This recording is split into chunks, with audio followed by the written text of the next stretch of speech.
What if I told you that everything you think you know about spotting dangerous people is completely wrong? 2,000 years ago, Marcus Aurelius already knew how to identify the 10 silent signs that reveal when someone poses a real threat to your life. Signs that 99% of people completely ignore. These same Stoic principles that protected Roman emperors from traitors and assassins can shield you from modern manipulators and predators, transforming your ability to read people in less than 24 hours. Subscribe to the channel, leave your like and comment which part of the world you're watching from, because now I'm going to tell you everything. Have you ever walked into a room and immediately felt something was wrong, even though everything looked normal? That feeling wasn't just imagination. It was your brain's ancient warning system hard at work. Long before humans built cities or developed written language, our ancestors survived by quickly identifying threats in their environment. This survival mechanism didn't disappear as we evolved. Instead, it integrated deeply into our brain structure, continuing to operate beneath our conscious awareness every single day. At the center of this warning system lies a small, almond-shaped structure called the amygdala. Located deep within the brain, this primitive region constantly monitors your surroundings for potential danger. The amygdala processes information faster than your conscious mind, triggering what we commonly call a gut feeling when something seems threatening. These gut feelings deserve our attention. Research from the University of California has demonstrated that when tested under laboratory conditions, these instinctive responses correctly identify potential threats 85% of the time. This remarkable accuracy explains why security professionals and safety experts increasingly recommend trusting these sensations rather than dismissing them. Your brain constantly collects and analyzes countless small details that might signal danger. A person's posture that seems slightly too rigid, a smile that appears exactly when expected but disappears too quickly, a tone of voice that contains subtle notes of aggression beneath friendly words. Your conscious mind might miss these details individually, but your danger detection system processes them collectively, creating that feeling of unease. Consider what happens during this process. When your amygdala identifies potential danger, it triggers your sympathetic nervous system, the network responsible for your fight or flight response. Your heartbeat quickens, your breathing becomes slightly shallower, your muscles tense subtly, preparing for action. Blood flow redirects to your major muscle groups. These physical changes happen automatically, often before you consciously recognize any threat. Many people describe specific physical sensations that accompany these warning moments. A tightness in the chest, goosebumps rising on arms despite comfortable temperatures, a sensation of heightened alertness as though the world suddenly appears in sharper focus, a feeling of heaviness in the stomach or throat. These physical responses serve as your body's alarm system, attempting to capture your conscious attention. The speed of this system provides its greatest advantage. Research using advanced brain imaging shows that your amygdala responds to potential threats within milliseconds, far faster than conscious thought, which typically requires hundreds of milliseconds to process the same information. This difference might seem small, but in dangerous situations, those extra fractions of a second can prove crucial. Unfortunately, modern society often teaches us to ignore these warnings. We learn to dismiss our instincts as irrational or impolite. We worry about offending someone by acting on our discomfort. We tell ourselves we're being silly or overreacting. This social conditioning weakens one of our most powerful natural protection mechanisms. Children demonstrate this point clearly. Young children typically maintain stronger connections to their warning systems before social conditioning fully takes effect. In research studies, 5-year-old children correctly identify dangerous scenarios at impressively high rates. They naturally avoid people who make them uncomfortable without requiring explanations or justifications. As children grow older, adults often unwittingly train them to override these protective instincts. Give your uncle a hug, a parent might insist, despite the child's reluctance. Don't be rude, they might scold when a child expresses discomfort around certain adults. These seemingly innocent interactions teach children to ignore their internal warning signals in favor of social harmony. Schools that maintain child safety training programs report 60% fewer incidents of harm to students. These programs succeed precisely because they reinforce, rather than override, children's natural protective instincts. They teach children that uncomfortable feelings around certain people deserve attention and response rather than dismissal. Your brain's danger detection system works across different sensory channels simultaneously. It processes visual information, analyzing facial expressions for signs of threat or deception. Micro-expressions, brief flashes of true emotion lasting less than 1/5 of a second, often reveal dangerous intentions before someone can consciously control their face. Your amygdala registers these tiny breaks in someone's pleasant mask even when you don't consciously notice them.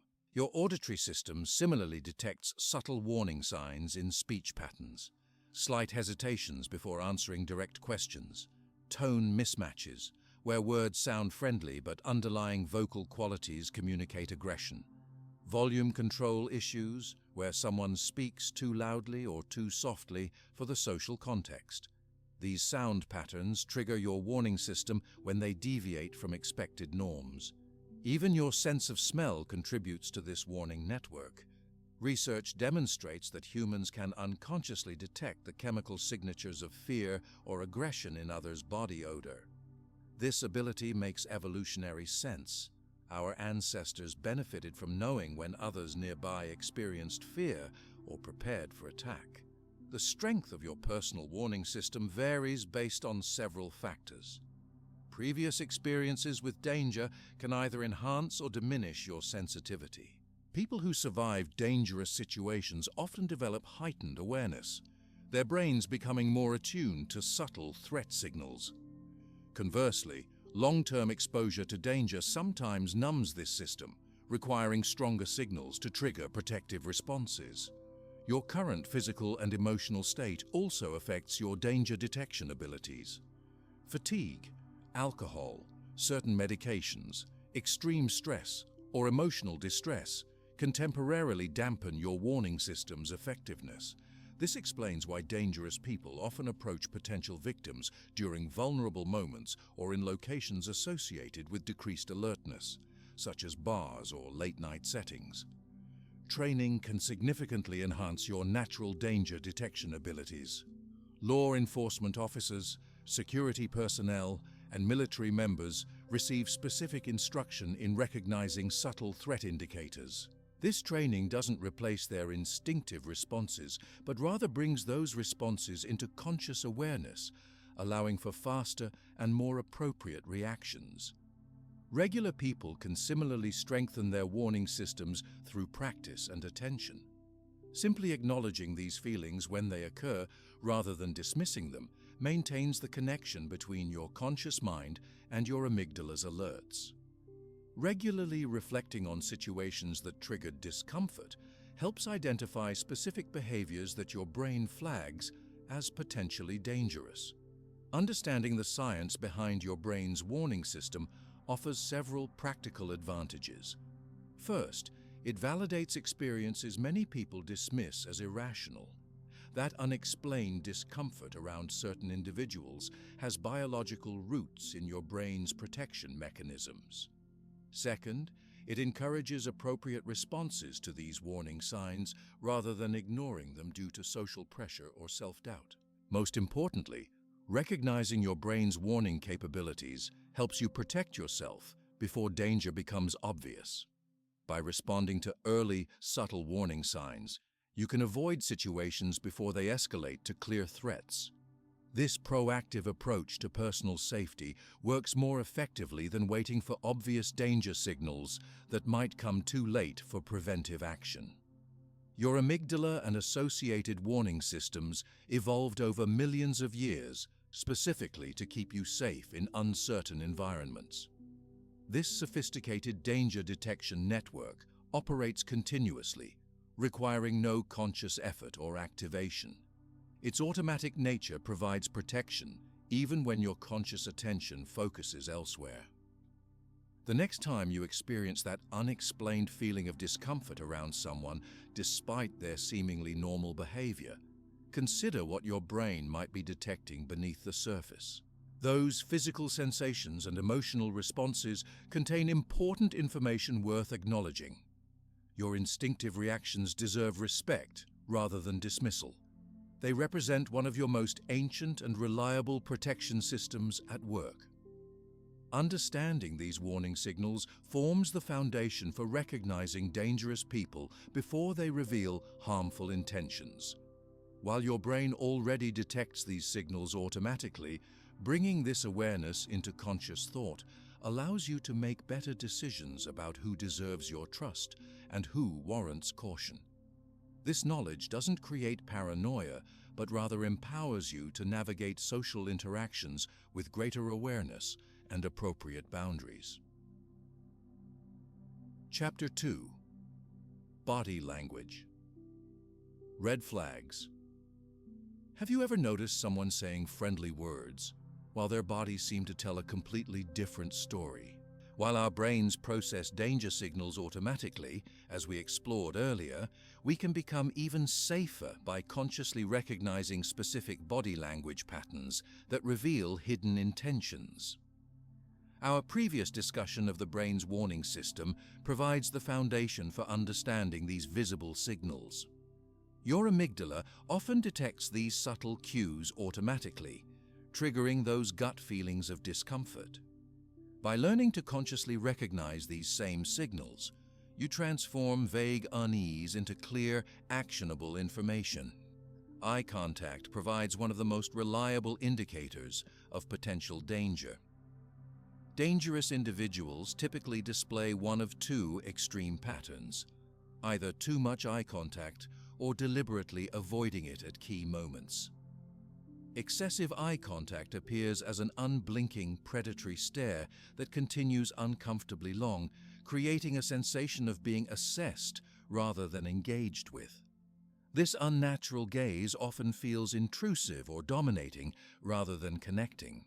Conversely, some dangerous people strategically break eye contact during specific conversation points, particularly when discussing their background, relationships, or future plans. This evasive pattern occurs because maintaining eye contact while fabricating information requires significant mental effort. Facial expressions offer another crucial window into true intentions. The human face contains over 40 muscles designed for emotional expression, but most people can only consciously control a portion of these muscles. This creates what security experts call expression leakage. Moments when true feelings briefly appear before being masked.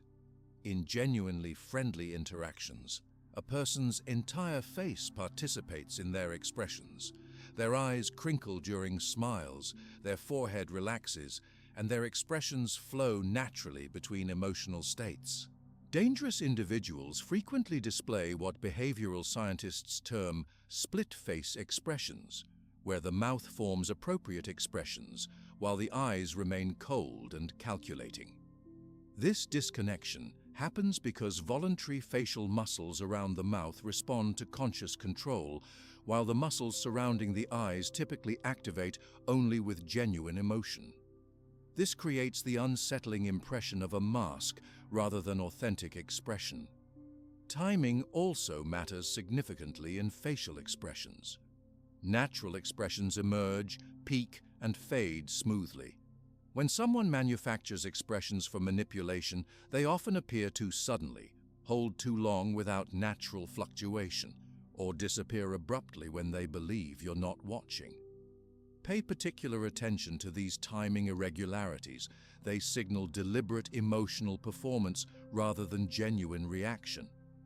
Physical positioning reveals equally important information about someone's intentions. Most people maintain what anthropologists call social distance, the appropriate space between individuals in various cultural contexts.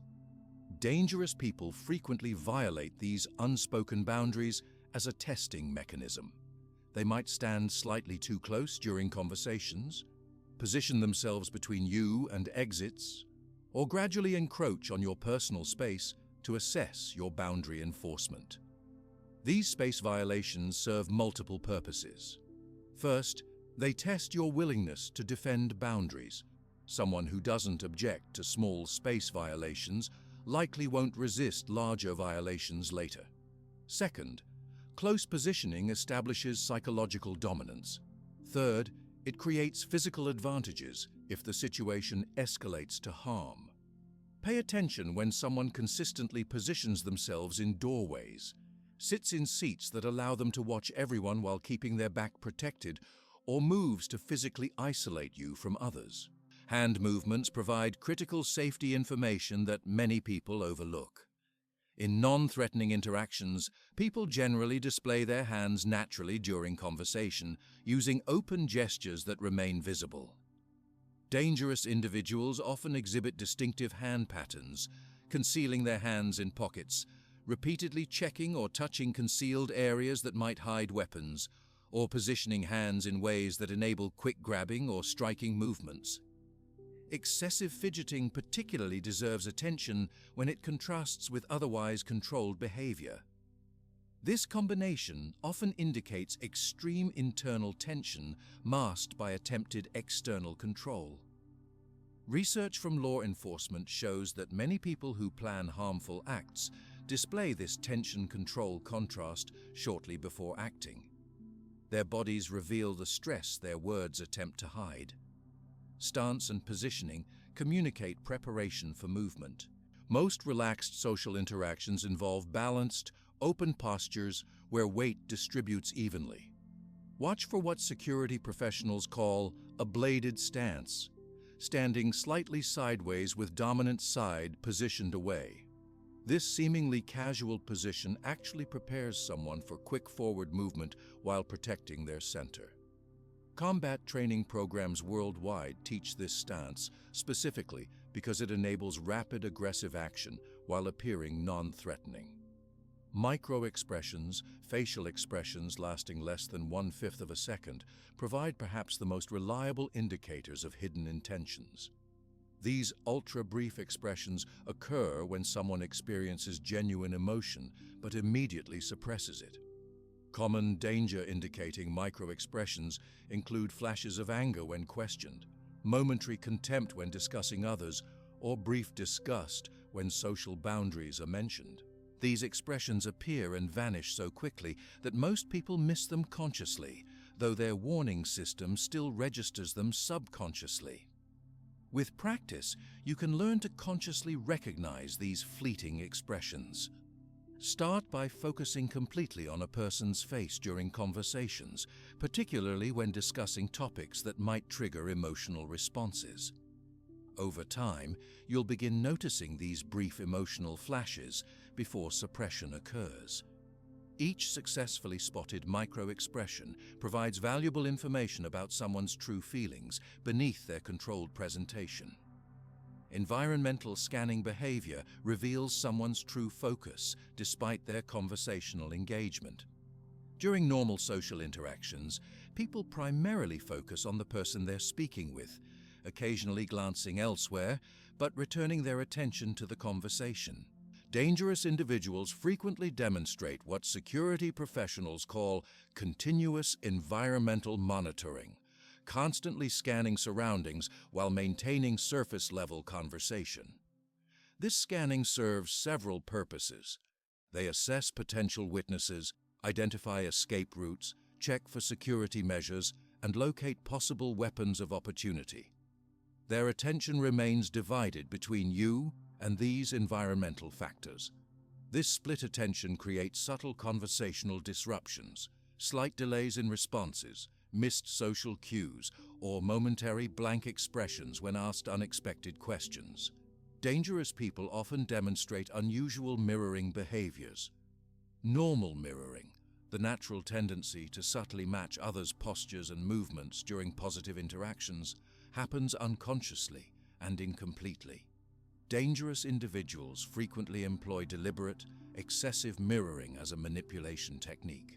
They match your movements, adopt your specific phrases, and copy your unique gestures with unnatural precision.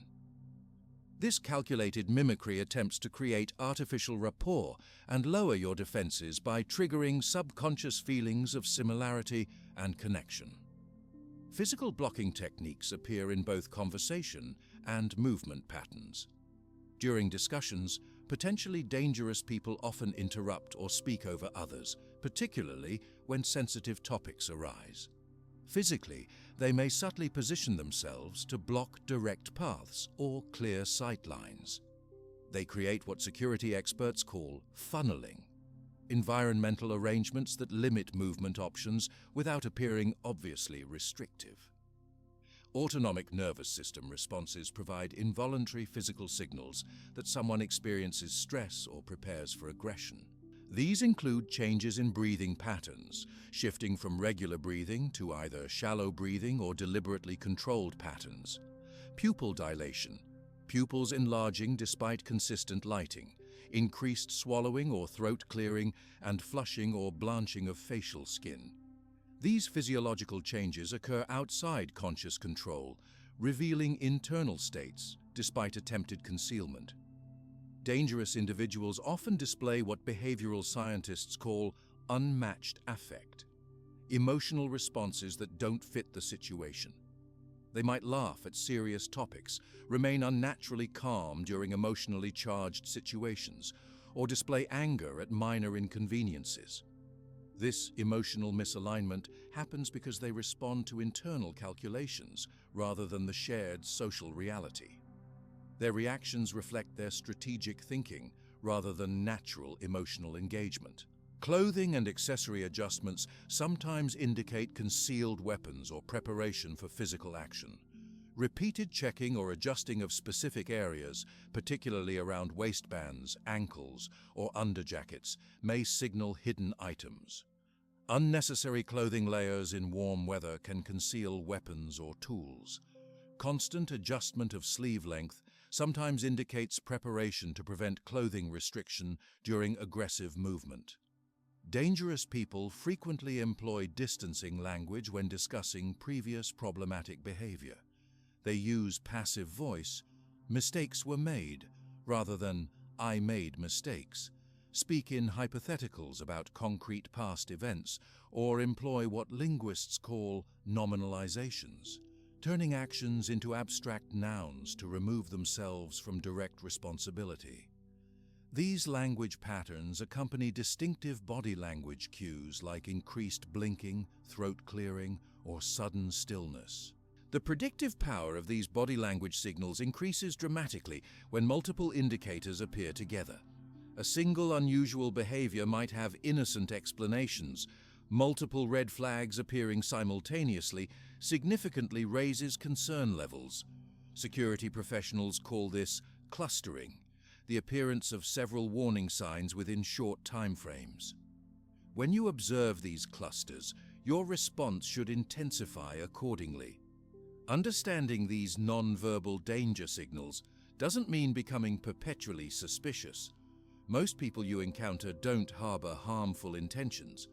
However, recognizing these patterns provides valuable protection when you do encounter someone dangerous. This knowledge enhances your brain's natural warning system by bringing subconscious processing into conscious awareness. The body language patterns we've explored represent universal human behaviors that transcend cultural differences. While specific gestures vary across cultures, these fundamental danger signals appear consistently worldwide. This universality stems from their origins in the human nervous system rather than cultural learning. Your ability to recognize these signals works effectively across diverse environments. These nonverbal warning signs complement the brain's danger detection system we examined previously. Together, they form a comprehensive protection approach.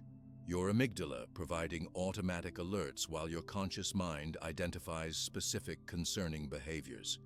This layered awareness creates robust personal safety without requiring hypervigilance or constant suspicion. Throughout history, human societies developed systematic observations of these same warning signals, creating protection systems for their communities long before modern science explained why these methods worked. Traditional knowledge across diverse cultures documented these body language patterns through stories, training systems, and social practices that protected vulnerable community members. Chapter 3. Historical Danger. Recognition. Did you ever wonder how people protected themselves from dangerous individuals before modern psychology or security systems existed? The answer lies in ancient wisdom traditions that developed remarkably effective methods for identifying threats, many of which still work today. As we've explored the brain's natural warning system and the specific body language signals that reveal hidden intentions, we now turn to history for additional insights. Throughout human civilization, societies worldwide developed sophisticated methods to recognize dangerous people among them. These historical approaches contain practical wisdom that complements our modern understanding of threat detection. Ancient Egyptian papyrus scrolls from 4,000 years ago describe individuals who speak with honeyed words while carrying daggers. This vivid description shows early recognition of the disconnect between pleasant speech and harmful intentions. Egyptian court officials developed specific observational techniques to protect pharaohs from such individuals. They watched how visitors interacted with servants, believing that true character revealed itself in how someone treated those with less power. Court records document cases where visitors showing excessive charm toward the pharaoh while disrespecting servants were later discovered planning harm. Roman military commanders faced constant threats of infiltration and assassination. They trained their soldiers to identify potential threats by observing how people positioned themselves in crowds. These techniques included watching for individuals who gradually moved closer to important figures, those who positioned themselves near exits, and people whose attention focused more on scanning surroundings than on the main events. Roman writings specifically mention the importance of noticing someone whose hands remained concealed or who touched concealed areas frequently. Behaviors that signal weapon checking, just as they do today. What makes these historical observations particularly valuable is their remarkable similarity to modern security protocols. Current presidential protection teams use assessment methods nearly identical to those documented in ancient texts. This consistency across thousands of years confirms these behavioral patterns represent fundamental human traits rather than culturally specific behaviors. Medieval European court systems included specific roles for people who could read true character when advising leaders about newcomers. These advisors, often women who demonstrated exceptional people-reading abilities, observed visitors during their first days at court. Their assessments frequently proved accurate in identifying individuals with harmful intentions, despite charming exteriors. Court records from this period document how these observers detected subtle behavioral inconsistencies that others missed. The same micro-expressions and body language contradictions that modern behavioral scientists now study. Japanese samurai training included detailed lessons on detecting deception through subtle physical cues. Students learned to notice slight changes in breathing patterns that indicated lying or hidden aggression. They studied foot positioning that revealed preparation for attack, despite peaceful words. Their training manuals describe watching the eyes for signals of true intent, noting that the mouth may lie, but the eyes speak truth. These ancient Japanese observations match precisely what modern eye-tracking research confirms about deception indicators. Native American tribes across North America developed complex observation systems, teaching children to notice when someone's actions didn't align with seasonal patterns or community norms. The Lakota people particularly emphasized watching newcomers' interactions with children and animals, believing these unguarded moments revealed true character. The Iroquois Confederacy practiced a systematic approach to integrating outsiders that included observation periods where designated watchers monitored behavior in different contexts before granting full community trust. These historical approaches shared common elements despite developing independently across different continents and time periods. They all emphasized extended observation rather than quick judgment. They created specific roles for people with strong observational skills. They focused particularly on behavioral inconsistencies, places where someone's words, facial expressions, and actions didn't align perfectly. Most importantly, they prioritized community safety over individual politeness, recognizing that temporary caution protected everyone better than unlimited trust. Historical records show these societies specifically watched how newcomers responded to small social boundaries. Would they accept gentle corrections about community norms, or would they show offense or try to push past established limits? This boundary-testing observation aligns perfectly with modern understanding of how dangerous people frequently test limits incrementally to assess potential victims. Many cultures worldwide develop specific proverbs and sayings that taught danger recognition principles. Russian folk wisdom includes the saying, "Trust but observe," encouraging people to maintain awareness even with trusted individuals.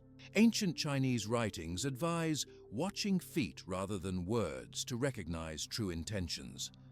African tribal teachings emphasize the dangerous lion roars softly, warning about threats that appear unthreatening. These wisdom traditions from different continents show remarkable consistency in their core safety principles. The accuracy of these historical methods becomes particularly impressive, considering they developed without modern scientific understanding. Through careful observation and generational knowledge transfer, these societies identified the same behavioral patterns that neuroscience and psychology now confirm signal potential danger. Their practical approach focused on what worked, rather than why it worked, but the results protected communities effectively. Medieval guilds implemented specific testing periods for new apprentices, watching not only their craftsmanship, but also their character development. Guild records describe character markers. Masters observed how apprentices handled frustration, whether they took responsibility for mistakes, and how they treated others when supervisors weren't present. These observation periods sometimes lasted years before someone received full guild membership, providing extensive behavioral data that revealed true character beyond initial impressions. Religious institutions across different traditions developed similar observational approaches. Buddhist monasteries required newcomers to complete lengthy observation periods before receiving teaching or responsibilities. Christian monastic orders practiced discernment of spirits, techniques for distinguishing between genuine spiritual seekers and those with harmful motivations. Islamic scholarly traditions included specific guidance for identifying individuals whose words about faith contradicted their actions. Trading networks throughout history created sophisticated systems for assessing trustworthiness across cultural and language barriers. Silk Road merchants developed reputation systems where traders from different regions shared information about reliable partners and those who demonstrated concerning behaviors. These networks maintained records of behavioral patterns that indicated potential danger, creating early warning systems that protected trade routes spanning thousands of miles. Historical community protection extended beyond formal systems into everyday practices. Village communities worldwide created specific social roles for people with strong people-reading abilities. These individuals often served as marriage matchmakers, business deal negotiators, or advisors during important decisions. Their people-reading skills provided vital protection for community members during vulnerable life transitions when dangerous individuals typically target victims. Court jesters and fools, contrary to popular belief, often served critical safety functions in historical royal courts. Their licensed ability to speak truth through humor allowed them to point out concerning behaviors or inconsistencies that others couldn't safely mention. Historical records document numerous cases where these observant individuals identified threats that formal security missed, using their privileged position to deliver warnings wrapped in entertainment. Maritime traditions worldwide developed particularly acute danger recognition practices due to the vulnerability of ship crews during long voyages. Captains' logs from different seafaring cultures document observation techniques for assessing new crew members. These included staged tests of character, creating minor challenges that revealed how someone handled stress, authority, or temptation. These historical approaches mirror modern psychological assessment techniques, though they develop purely through practical experience. Nomadic cultures faced unique safety challenges due to frequent encounters with strangers while traveling between settlements. These societies developed greeting rituals specifically designed to assess potential danger. These rituals included sharing food, demonstrating empty hands, or engaging in brief verbal exchanges that allowed rapid assessment of intentions through response patterns. The consistency of these practices across different nomadic groups worldwide demonstrates their effectiveness in rapidly identifying threatening individuals. Perhaps most relevant to modern life, historical communities worldwide established specific protection protocols for children. These included teaching children to recognize behavioral warning signs, creating supervision systems that prevented isolation with unproven adults, and validating children's instinctive discomfort around certain individuals rather than forcing interaction. These historical approaches align precisely with what modern child safety research identifies as best practices, showing the timeless nature of effective protection methods. What makes these historical systems particularly valuable is their focus on preventive identification rather than response after harm occurs. They prioritized early recognition of concerning patterns when intervention remained possible, rather than waiting for clear evidence of harmful intent when prevention opportunities had passed. This preventive focus created safer communities through shared responsibility for recognizing danger signals. The survival of these historical methods across generations required specific knowledge transfer systems. Elders taught young people through stories containing embedded safety lessons. Apprenticeship systems paired experienced observers with learners.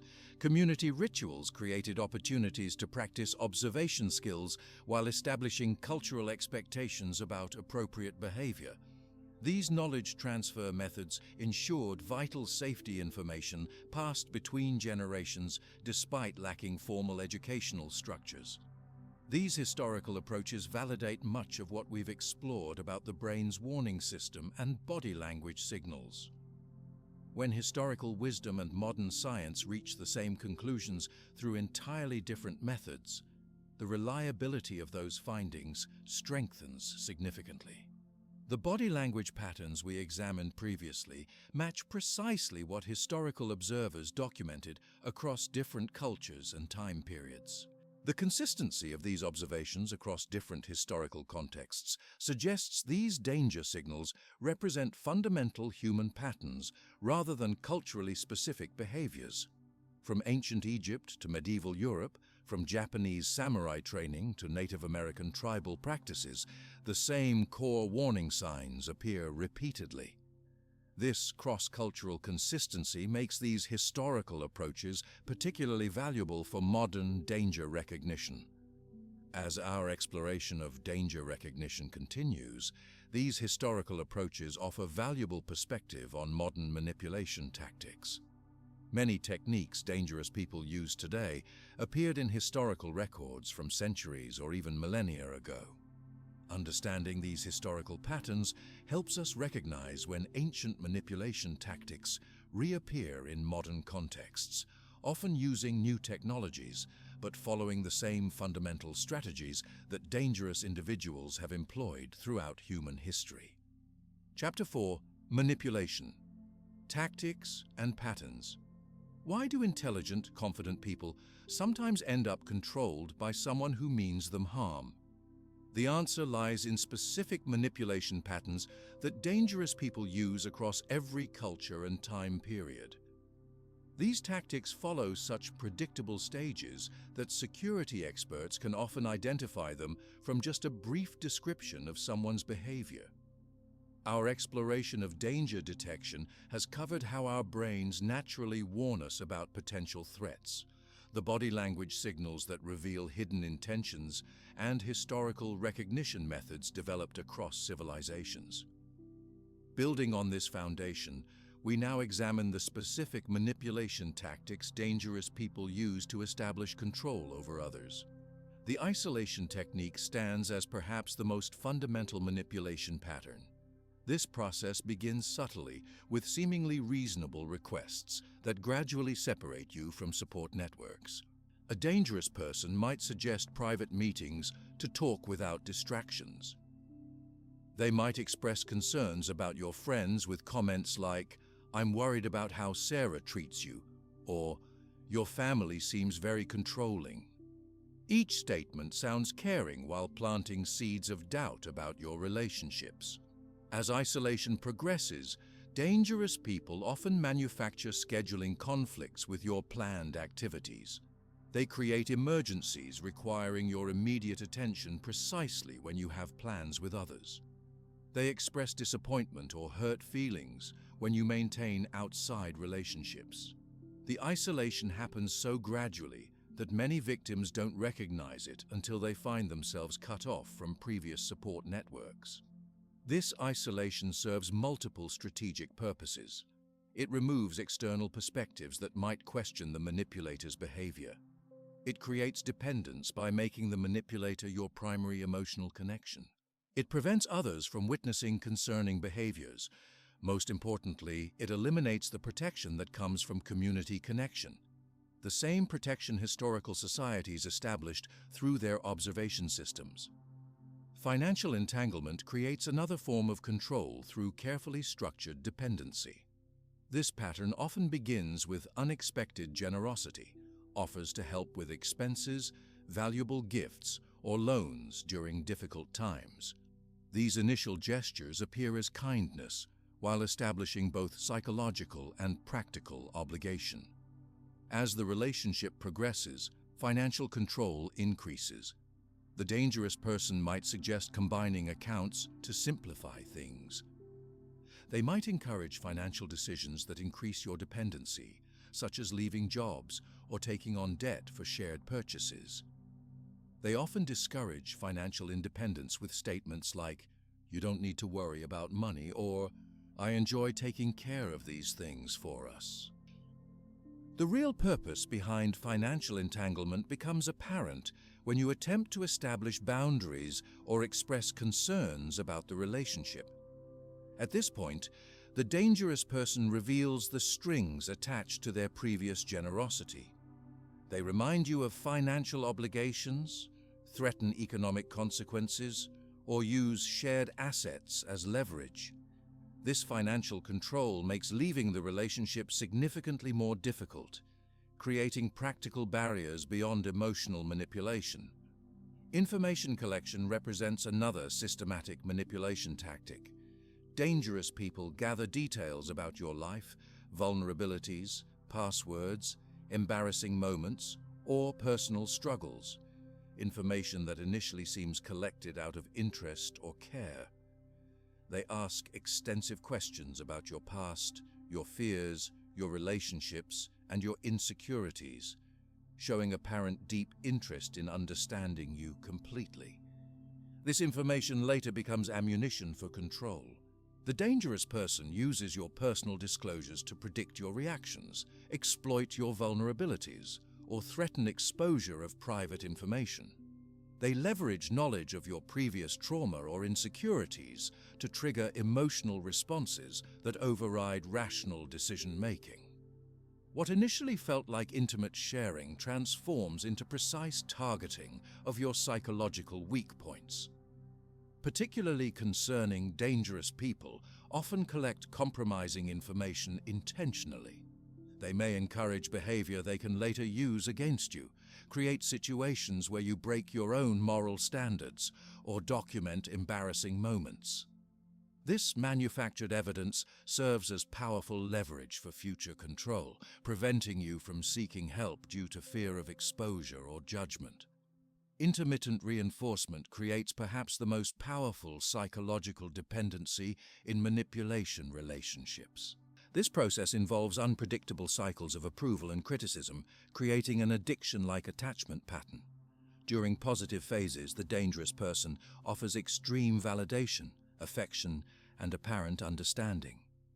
During negative phases, they deliver criticism, emotional coldness, or outright cruelty.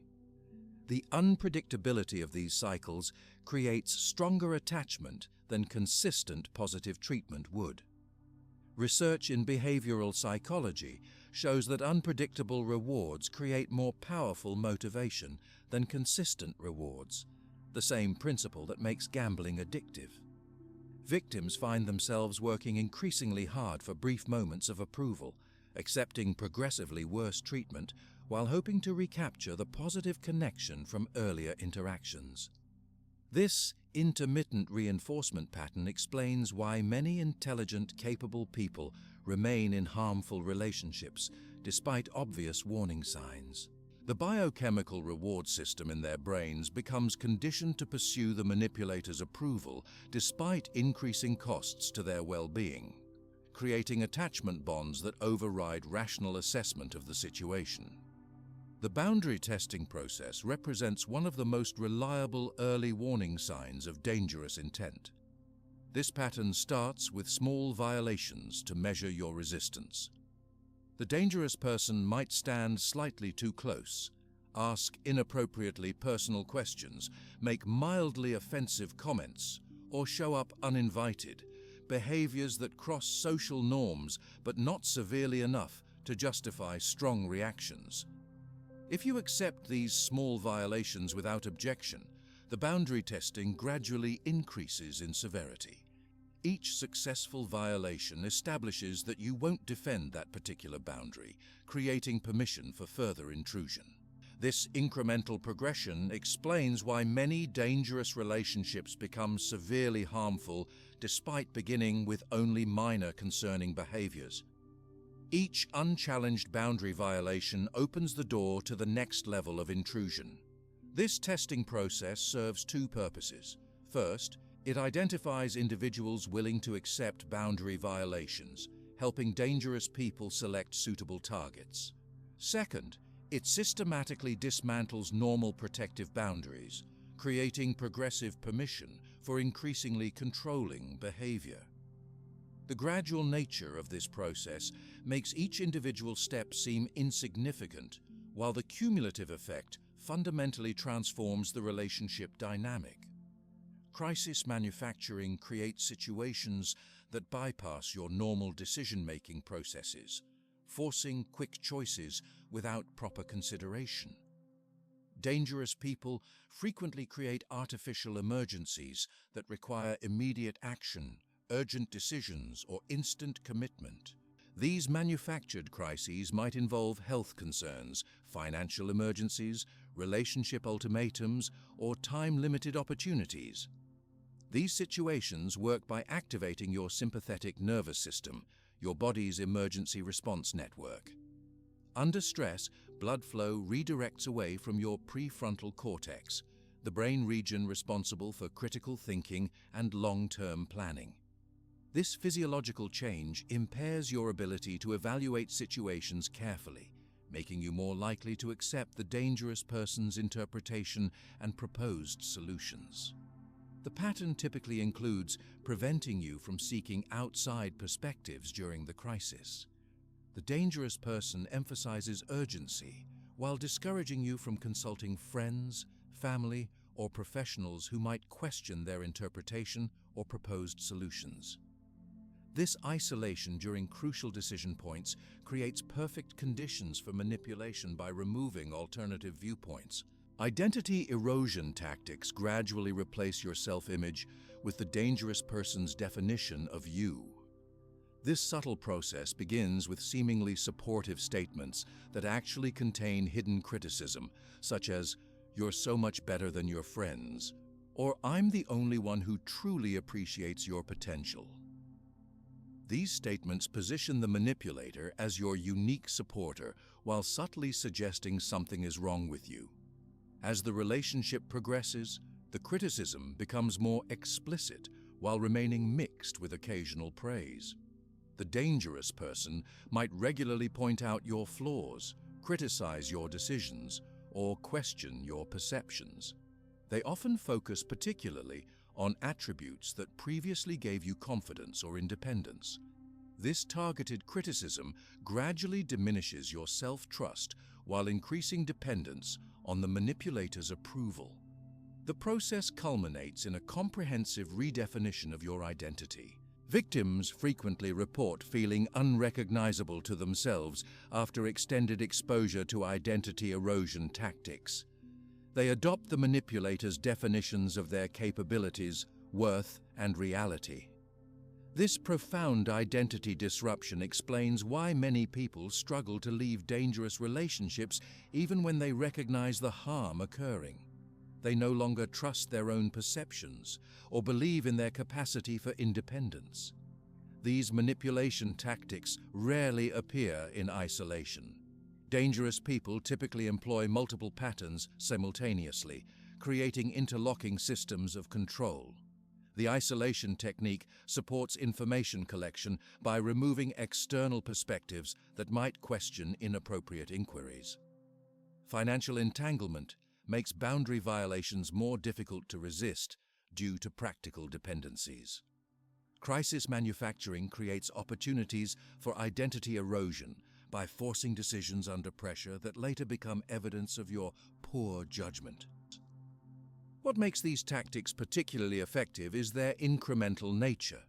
Each individual step seems minor or even reasonable in isolation. The harmful pattern emerges only when viewing the collective behavior over time. This gradual progression explains why many victims report their relationships changed so slowly they didn't recognize the danger until deep entanglement had occurred. These manipulation patterns appear with remarkable consistency across different cultures, time periods, and types of relationships. Whether in romantic partnerships, workplaces, religious groups, or family systems, dangerous people employ these same fundamental strategies. The consistency of these patterns makes them reliable warning signs when observed early, before significant harm occurs. Understanding these manipulation tactics provides practical protection by making invisible patterns visible. When you can name and recognize specific manipulation strategies, their effectiveness diminishes significantly. Knowledge of these patterns allows you to identify concerning behavior during early stages, when intervention remains relatively simple. This awareness converts vague discomfort into specific recognition of problematic behavior patterns. The manipulation tactics we've explored connect directly to the body language signals discussed previously. The isolation technique frequently accompanies physical positioning that separates you from others in social settings. Financial entanglement often pairs with body language that establishes dominance during money discussions. Information collection typically features the unblinking, assessment-focused eye contact pattern that signals predatory interest. Recognizing both the visible signals and the behavioral patterns creates comprehensive protection. As we continue exploring the many dimensions of recognizing dangerous people, these manipulation patterns provide crucial context for understanding how harm develops in relationships. While our brain's warning system and historical recognition methods help identify concerning individuals, Understanding specific manipulation tactics helps explain how initially minor concerning behaviors can develop into serious harm over time. Chapter 5. Digital Danger Landscapes. Have you ever felt completely safe chatting with someone online, only to feel uncomfortable when meeting them in person? This disconnect happens because digital environments remove nearly all the natural warning signs your brain evolved to detect. Our exploration of danger recognition has taken us through the brain's warning system, body language signals, historical recognition methods, and manipulation tactics. Now we must confront a significant modern challenge.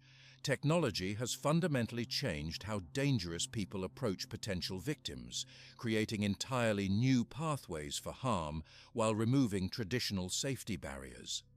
Dating apps and social media platforms create perfect environments for complete identity fabrication.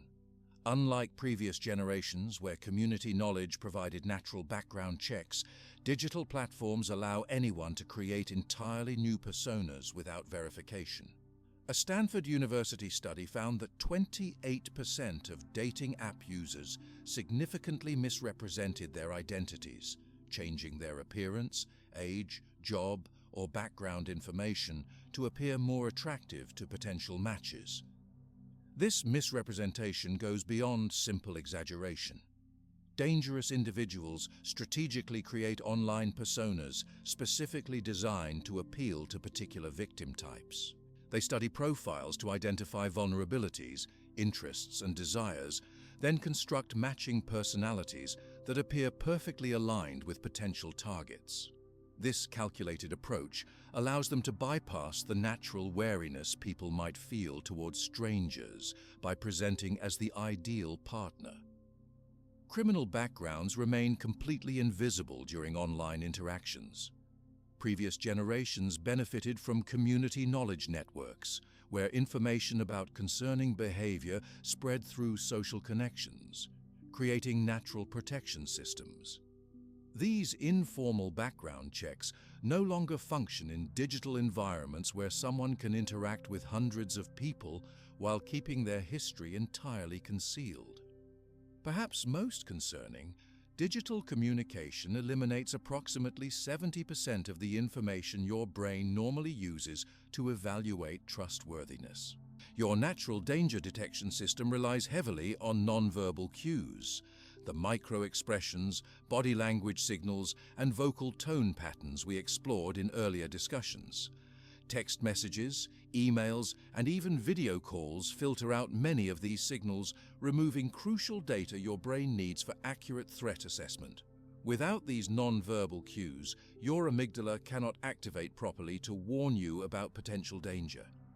The physical sensations that normally alert you to threats, goosebumps, chest tightness, or sudden alertness, don't trigger when interacting through screens. This leaves you making safety decisions using only the information dangerous people choose to show you, without your natural warning system's input. Dangerous people often maintain multiple online identities targeted toward different audiences, customizing their approach based on each victim's specific vulnerabilities. A single individual might operate several dating profiles with completely different personalities, appearance styles, and life stories, each designed to appeal to different victim types. This multiplicity allows them to refine their manipulation techniques through extensive practice across various targets simultaneously. This multiple identity approach creates another significant problem. Victims of the same person rarely connect with each other to share warning signs. In previous eras, community networks might alert someone that others had negative experiences with a particular individual. Online, these separate identities prevent victims from recognizing their shared experiences with the same dangerous person, eliminating an important historical safety mechanism. Location sharing features create unprecedented risks through information leakage. Social media posts, dating profiles, and even ordinary photos often contain metadata revealing exact locations. Background details in pictures, store names, street signs, or recognizable landmarks provide dangerous people with specific information about where you live, work, or spend time without your awareness that you're sharing this data. Regular posting patterns reveal additional dangerous information. Morning coffee photos at the same location indicate daily routines. Workout check-ins show predictable scheduling. Vacation announcements advertise empty homes. This ambient information collection happens so gradually that many people never realize how much location data they've publicly shared until a safety situation develops. Digital love bombing, overwhelming someone with excessive attention and messages, creates artificial intimacy much faster than possible in traditional relationships. This technique floods the target with constant texts, social media attention, emails, and phone calls, creating an impression of intense connection and interest. The sheer volume of communication creates a false sense of familiarity and trust without the time needed for genuine relationship development. This accelerated false intimacy bypasses normal caution. Historically, relationships developed gradually through multiple interactions across different settings, allowing people to observe consistent behavior over time. Digital love bombing compresses this timeline dramatically, pushing for deep emotional connection before your natural caution has proper time to operate. Many victims report sharing personal information, intimate details, or even financial resources with online connections they've known for just days or weeks.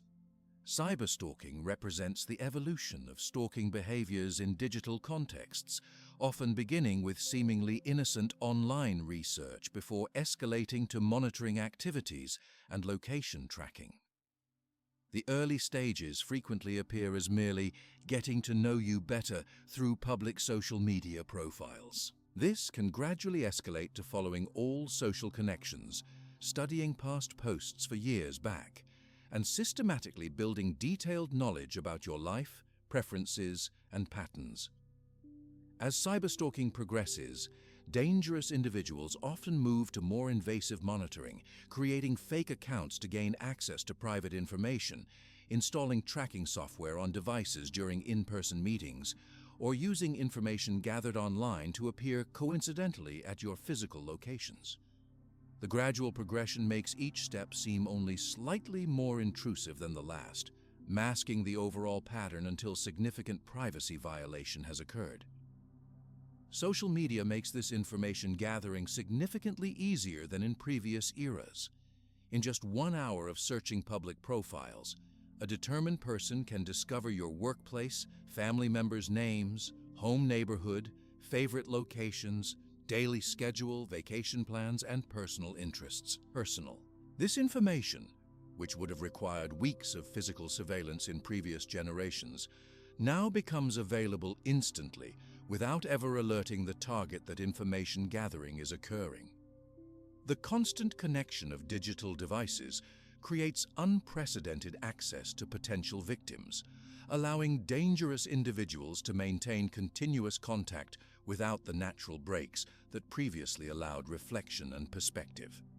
Before digital communication, interactions naturally paused when people went home or ended conversations.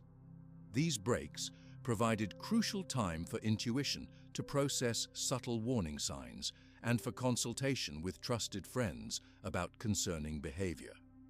Modern communication removes these protective pauses. Dangerous people can maintain constant text conversations, monitor social media activity throughout the day, and expect immediate responses at all hours. This continuous access prevents the mental space needed to recognize manipulation patterns developing over time. Many victims report feeling perpetually responding to digital contact without time to properly evaluate the relationship dynamics forming around them. Digital communications also allow dangerous people to craft perfectly calculated responses rather than showing authentic reactions.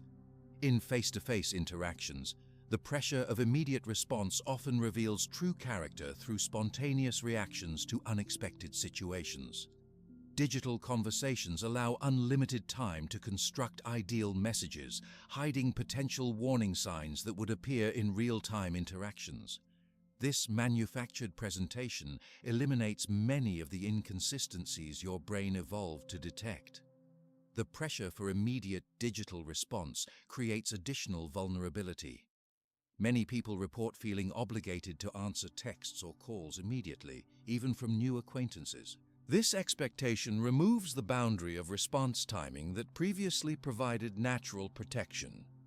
Dangerous people exploit this cultural norm by creating artificial urgency around digital communication, training targets to respond instantly regardless of personal inconvenience or discomfort.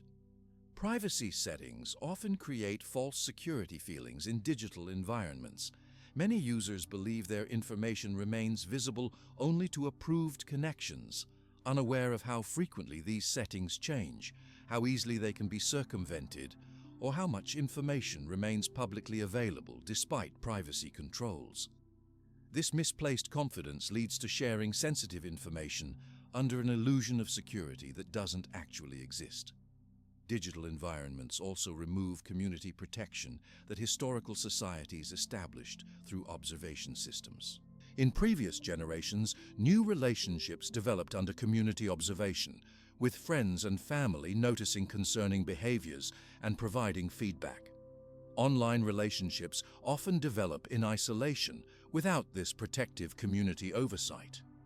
The person receiving hundreds of text messages or experiencing subtle manipulation lacks external perspectives that might identify problems invisible from within the relationship. The psychological impact of digital communication creates additional vulnerability. Research shows that receiving notifications triggers dopamine release in the brain, the same neurotransmitter involved in addiction processes. This biochemical response makes people particularly susceptible to digital love bombing and intermittent reinforcement techniques. The powerful neurological reward from receiving messages can override rational assessment of the relationship developing through those messages. Digital platforms themselves sometimes unintentionally encourage unsafe behavior through design features that prioritize engagement over safety.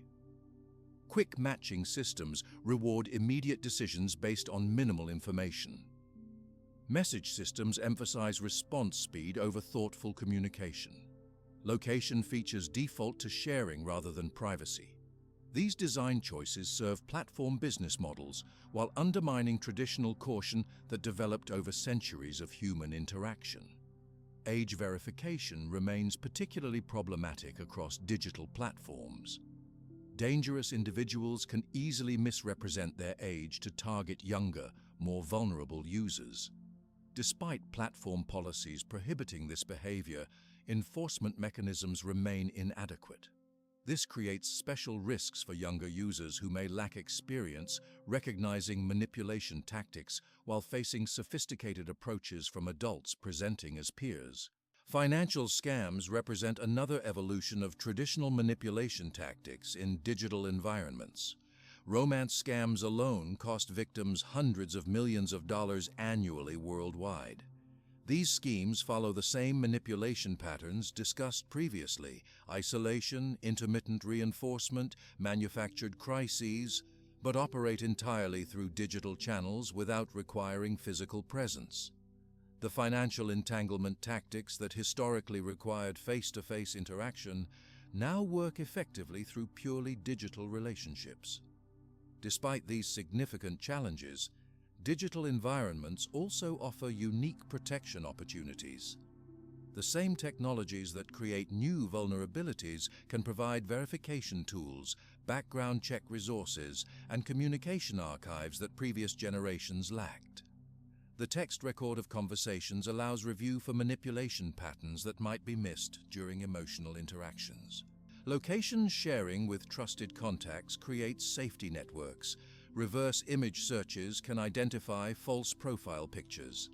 Understanding digital danger landscapes requires recognizing both the unique vulnerabilities these environments create and the special protection opportunities they offer. The principles of danger recognition remain consistent across physical and digital worlds, but their application requires adaptation to environments where traditional safety cues disappear. The brain's warning system, body language signals, and historical wisdom still provide valuable protection, but only when we consciously apply their lessons to digital contexts that evolved faster than our intuitive safety mechanisms. Chapter 6. Inside the Dangerous Mind. What makes some people capable of causing deliberate harm while feeling no remorse? The answer lies deep within their brains, where significant differences in structure and function create a mind that operates by fundamentally different rules than most people experience. Our exploration so far has examined how to recognize dangerous people through their behaviors, body language, and manipulation tactics. Now we turn to the science that explains why these individuals think and act as they do, providing a deeper understanding of the warning signs we've discussed. Scientific research using advanced brain imaging technology has revealed remarkable differences in how dangerous people's brains function compared to the general population. Magnetic resonance. Imaging studies show reduced activity in specific brain regions responsible for empathy and emotional understanding, particularly the prefrontal cortex and areas called the amygdala and anterior cingulate cortex. These physical differences aren't merely theoretical, they explain why dangerous individuals remain unmoved by suffering they cause. This reduced activity occurs in brain networks specifically designed to help humans understand and connect with others' emotions. When most people see someone experiencing pain or distress, these brain regions activate automatically, creating an internal mirror of that suffering. This mirroring process forms the biological foundation of empathy, the ability to genuinely feel and understand another person's emotional experience. In dangerous individuals, this crucial system shows significantly decreased function. Approximately 1% of the general population demonstrates these neurological variations. This finding matches forensic statistics on the prevalence of individuals who repeatedly cause serious harm to others without remorse. These brain differences appear to develop through a complex interaction between genetic factors and early childhood experiences, particularly during critical developmental periods when these emotional understanding networks form.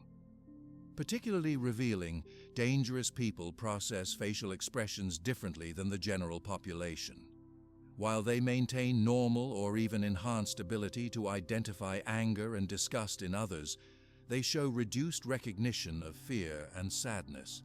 This selective deficit creates a significant advantage in selecting vulnerable targets while remaining alert to potential threats against themselves. Their brains literally see different information when looking at the same human face. This facial expression processing difference explains why dangerous individuals often miss or ignore clear signs of distress in others that would cause most people to stop harmful behavior. Their brains simply don't register these emotional signals with the same intensity. This doesn't mean they cannot identify these emotions intellectually. Many can accurately label a fearful expression when directly asked, but the emotional impact of seeing distress doesn't register properly in their brain's response system. Their decision-making shows distinctive patterns that brain imaging captures clearly. When making choices, most people's brains activate regions that balance immediate rewards against potential long-term consequences. Dangerous individuals show reduced activity in areas responsible for considering future outcomes, while maintaining normal or enhanced activity in reward-seeking regions. This creates a brain primed to pursue immediate benefits, regardless of harm to others, or even long-term costs to themselves. This decision-making imbalance explains why warnings, threats of consequences, or previous punishments often fail to change their behavior. Their brains simply don't process future negative outcomes with the same neurological weight that most people experience. Even when presented with clear evidence of negative results from their actions, this information doesn't influence their choices with normal strength. Perhaps most fascinating, dangerous individuals' brains activate differently during deception compared to normal individuals. For most people, lying creates a recognizable pattern of increased activity in brain regions involved in cognitive conflict and inhibition. This extra brain activity creates the mental effort most people experience when being dishonest, the cognitive load that often produces the subtle body language signals of deception we discussed earlier. In dangerous individuals, these brain regions show significantly less activation during lying. Their brains process deception with patterns remarkably similar to truth-telling, making dishonesty essentially effortless. This neurological difference explains why many dangerous people can maintain elaborate falsehoods without showing the typical stress signals that normally accompany deception. Their brains literally don't experience the same conflict between truth and lies that most people feel.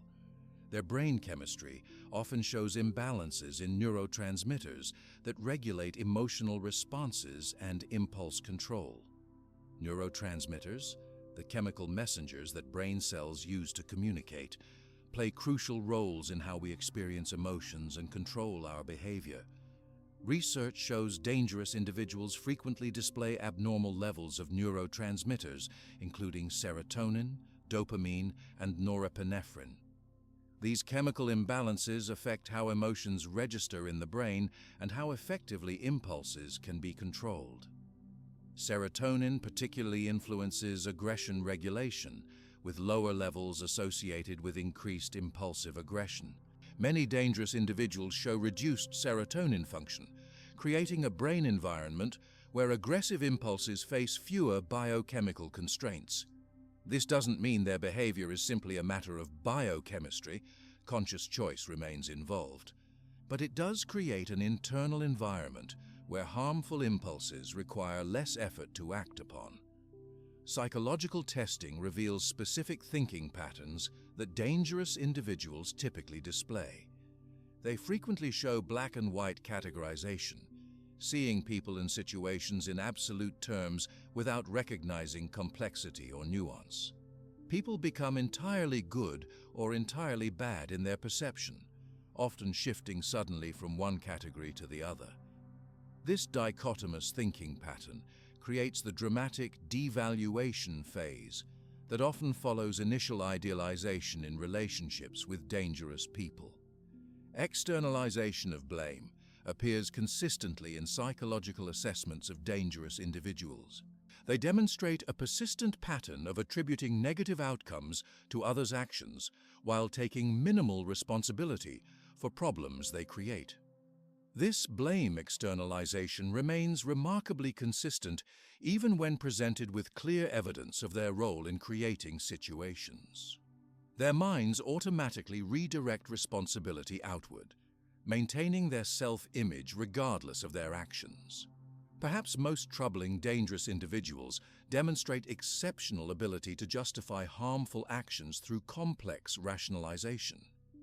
Their minds create elaborate explanations that transform clearly harmful behavior into necessary, justified, or even noble actions from their perspective. This rationalization happens not only after the fact, but often preemptively, creating permission for harmful behavior before it occurs. Their emotional regulation systems function differently, allowing them to remain calm in situations that would trigger stress responses in others. Brain imaging shows reduced activation in areas responsible for processing threat and stress, particularly when considering their own harmful actions. This abnormal emotional regulation explains the cold calculation many victims report observing in dangerous individuals during situations where normal emotional responses would include remorse, concern, or distress. Interestingly, dangerous individuals often show heightened stress responses to perceived slights against themselves while demonstrating reduced stress when causing harm to others. This asymmetry creates the characteristic combination of extreme sensitivity to personal disrespect alongside callousness toward others' suffering. Their emotional regulation system operates with fundamentally different priorities than most humans experience. Memory processing also differs significantly in dangerous individuals. Research shows they often maintain detailed memories of perceived slights or injustices against them, while demonstrating reduced recall of harm they cause others. This selective memory function reinforces their self-perception as victims rather than perpetrators, regardless of objective reality. Their brains literally encode and store different aspects of the same interactions than most people would remember. Attention patterns show similar differences. Eye-tracking studies demonstrate that dangerous individuals focus visual attention differently when viewing social situations. They track potential threats, exits, and resources more than emotional cues or relationship dynamics. They spend less time looking at eyes, the primary source of emotional information in faces, and more time assessing physical characteristics relevant to potential exploitation. Risk assessment occurs differently in their brains as well. While most people evaluate risk using a balanced consideration of potential benefits and harms, dangerous individuals show reduced activity in brain regions that process negative consequences. This creates a skewed risk calculation that registers rewards at full strength while minimizing potential costs, leading to decisions most people would consider obviously harmful or dangerous. Language processing areas in their brains activate differently when discussing emotional concepts. When most people discuss harm to others, emotional language centers activate alongside cognitive areas. In dangerous individuals, emotional language remains primarily intellectual, processed through cognitive rather than emotional networks. This creates the characteristic empty quality victims often notice when dangerous people discuss concepts like love, care, or remorse. Perhaps most revealing dangerous individuals demonstrate what neuroscientists call reward prediction errors when observing others' suffering. In most brains, seeing another person's distress activates pain processing regions and reduces activity in reward centers. In dangerous individuals, some studies show the opposite pattern. Reward centers sometimes activate when observing distress they cause, creating neurological reinforcement for harmful behavior. Importantly, these brain differences don't excuse harmful behavior or remove responsibility. Dangerous individuals still make conscious choices and can understand societal rules intellectually, even if they don't experience the emotional responses most people feel. Understanding these differences helps explain why warning signs appear as they do, and why certain intervention strategies fail while others succeed. The scientific understanding of these brain differences continues evolving rapidly. Newer research explores how these patterns develop during childhood, and whether early intervention might alter these developmental pathways. Some studies investigate whether specific therapeutic approaches can strengthen emotional processing in individuals, showing early warning signs of these patterns before harmful behavior becomes established. Understanding the neuroscience behind dangerous behavior provides valuable context for the warning signs we've explored previously. The body language signals, manipulation tactics, and historical recognition methods all identify behavioral expressions of these underlying brain differences. When someone's facial expressions show the disconnection between mouth and eyes, you're observing the physical manifestation of their different emotional processing. When they test boundaries systematically, you're seeing their atypical risk assessment in action. This scientific perspective explains why dangerous people often seem to operate by different rules than most humans follow instinctively. Their internal experience genuinely differs from typical human consciousness in significant ways. The behavioral patterns that alert us to potential danger aren't random quirks, but rather external expressions of fundamental differences in how their brains process social information, emotional content, and decision-making. These neurological insights help explain why conventional approaches often fail when dealing with dangerous individuals. Appeals to empathy don't work effectively when empathy networks function differently. Threats of consequences have limited impact when future outcomes register with reduced strength. Expectations of guilt or shame miss the mark when emotional processing operates by different rules. Effective protection requires understanding these differences and responding accordingly. Chapter 7. Creating Personal Safety Systems. How do you protect yourself from dangerous people without becoming fearful of everyone you meet? This balance between safety and openness represents one of life's most important skills, allowing healthy connections while maintaining effective boundaries against those who might cause harm. Our exploration of danger recognition has taken us through brain warning systems, body language signals, historical methods, manipulation tactics, digital dangers, and the science of the dangerous mind. Now we turn to practical protection, specific practices that keep you safe without creating unnecessary fear or isolation. Clear boundary setting during first interactions establishes expectations and tests how others respond to your limits. This practice serves multiple purposes simultaneously. First, it communicates your standards directly, preventing misunderstandings about acceptable behavior. Second, it creates an early opportunity to observe how someone responds to limitations, one of the most reliable indicators of character. Third, it establishes a foundation for the relationship where boundaries receive respect rather than resistance. Effective boundary setting uses clear, direct language without apology or extensive justification. Statements like, "I don't share personal information until I know someone better," or "I prefer meeting in public places for the first few meetings," communicate expectations without inviting debate. The response to these boundaries provides crucial information. Dangerous people typically react with irritation, pressure tactics, or immediate boundary testing when faced with clearly expressed limits. Normal, healthy individuals respond to boundaries with respect, even if they feel disappointed. They accept your stated limits without requiring explanations or attempting to override your decisions. This respectful response indicates someone who values consent and personal autonomy, fundamental elements of safe relationships. The contrast between these responses creates one of your most powerful early warning systems.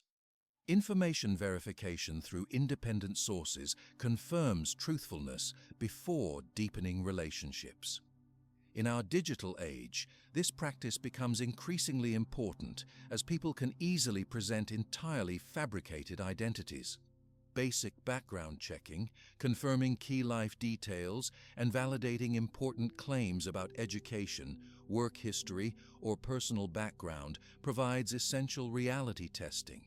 This verification doesn't require invasive investigation. Simple steps like confirming someone works where they claim, verifying educational credentials they mention, or ensuring their basic life story remains consistent across different contexts provides valuable information. When inconsistencies appear, approaching them directly offers another opportunity to assess character through their response to questioning. Technology makes verification simultaneously easier and more necessary than previous generations experienced. Reverse image searches can identify stolen profile pictures. Professional networking sites confirm employment claims. Public records often verify residential history. These verification steps require minimal effort while providing significant protection from the complete identity fabrication we discussed in Digital Dangers. Maintaining strong connections with trusted friends provides essential reality checks when manipulation begins. Isolation techniques work effectively precisely because they remove external perspectives that might question the manipulator's behavior. Preserving these connections creates a powerful protection system against this common tactic. Regular communication with people who knew you before a new relationship helps maintain perspective about changing behaviors. These established connections remember your values, boundaries, and normal behavior patterns, making them particularly effective at noticing concerning changes you might miss from inside a developing situation. Their outside perspective often identifies manipulation tactics that remain invisible when you're emotionally involved.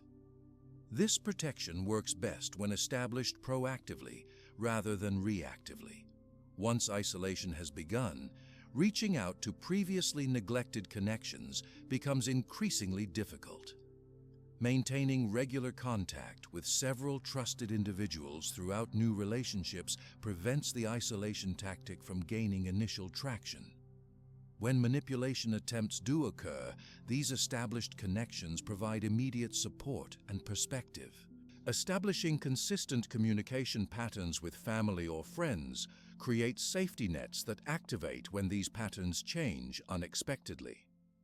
This system operates through regular check-ins, consistent messages, calls, or visits that create an expected pattern. When these patterns break without explanation, trusted contacts know something requires attention, even without receiving an explicit call for help. This communication safety net works particularly well against isolation tactics and crisis manufacturing. If a dangerous person creates artificial emergencies to prevent your contact with others or begins restricting your communications, the broken pattern alerts your support network automatically. This system requires minimal maintenance while providing significant protection during vulnerable periods when direct help-seeking might be prevented. Developing direct communication skills allows clear expression of concerns without escalating situations. This includes using specific language about behaviors rather than making character accusations. Statements like, "When you arrived an hour late without calling, I felt worried and disrespected," address specific actions without triggering defensive responses that global judgments like, "You're so inconsiderate," would create. These communication skills protect you in several ways. They allow addressing concerning behaviors early, before patterns become established. They create clear records of which behaviors you find problematic, preventing gaslighting tactics that rewrite history. Most importantly, they provide information about how someone handles respectful confrontation, a crucial character indicator. Dangerous individuals typically respond to direct communication with several problematic patterns: deflection, changing the subject; minimization, claiming you're overreacting; counter-accusation, attacking you for mentioning the concern; or temporary compliance followed by punishment. Recognizing these responses provides early warning before deeper involvement develops. Creating emergency planning for different scenarios prepares you for quick action if needed. This includes exit strategies from physical locations, communication signals with friends, and predetermined responses to concerning situations. Effective emergency planning considers transportation options, safe locations, financial resources, and communication methods that remain available during crises. This planning process serves two purposes. First, it creates practical readiness for situations that might require rapid response. Second, it establishes psychological preparation that enables clearer thinking during stressful moments. Having predetermined options reduces the cognitive load during emergencies, allowing better decisions when normal thinking processes might be impaired by stress. Emergency planning requires periodic review and updating as circumstances change. Phone numbers get replaced, living situations shift, and new technologies emerge. Reviewing these plans regularly ensures their effectiveness when needed, while reinforcing your commitment to personal safety as a priority. Recognizing high-risk periods, including major life transitions, financial difficulties, or emotional vulnerability, allows increased vigilance during times when dangerous people often target victims. These periods create special vulnerability because normal support systems may be disrupted while emotional needs intensify. Dangerous individuals specifically seek out people experiencing these transitions, recognizing the opportunity these situations present. Common high-risk periods include moving to new locations, ending significant relationships, starting new jobs or educational programs, experiencing health crises, or suffering financial setbacks. During these times, maintaining extra awareness while delaying deep involvement in new relationships provides essential protection. Recognizing your own vulnerability during these periods doesn't indicate weakness, but rather self-awareness that strengthens your protection systems. These personal safety practices work most effectively when implemented before problems develop. Once manipulation tactics have begun or emotional involvement has deepened, implementing boundaries becomes significantly more difficult. The preventive approach creates protection systems that function continuously rather than requiring activation during already problematic situations. Importantly, these practices protect without creating unnecessary suspicion or fear. They establish healthy relationship patterns that benefit connections with everyone, not just potential threats. Clear boundaries, honest communication, and strong support networks enhance all relationships, while simultaneously providing protection against those with harmful intentions. Physical environment awareness complements these interpersonal safety practices. Noticing exits when entering new spaces, maintaining awareness of surroundings in public areas, and trusting uncomfortable feelings about specific locations all contribute to comprehensive personal safety. These environmental practices connect directly with your brain's warning system, supporting rather than overriding its natural protective function. Technology offers additional safety tools worth incorporating into personal protection systems. Location sharing with trusted contacts provides security during initial meetings with new people. Scheduled check-in apps send automated alerts if you don't confirm safety at designated times. Password protection and privacy settings on digital accounts prevent information access that could facilitate stalking or identity theft. Perhaps most importantly, personal safety requires listening to your own internal warning system rather than dismissing discomfort. The brain's danger detection abilities we explored earlier provide valuable protection, but only when you honor rather than override their signals. Practice acknowledging uncomfortable feelings about people or situations, giving yourself permission to act on these feelings even without logical explanation.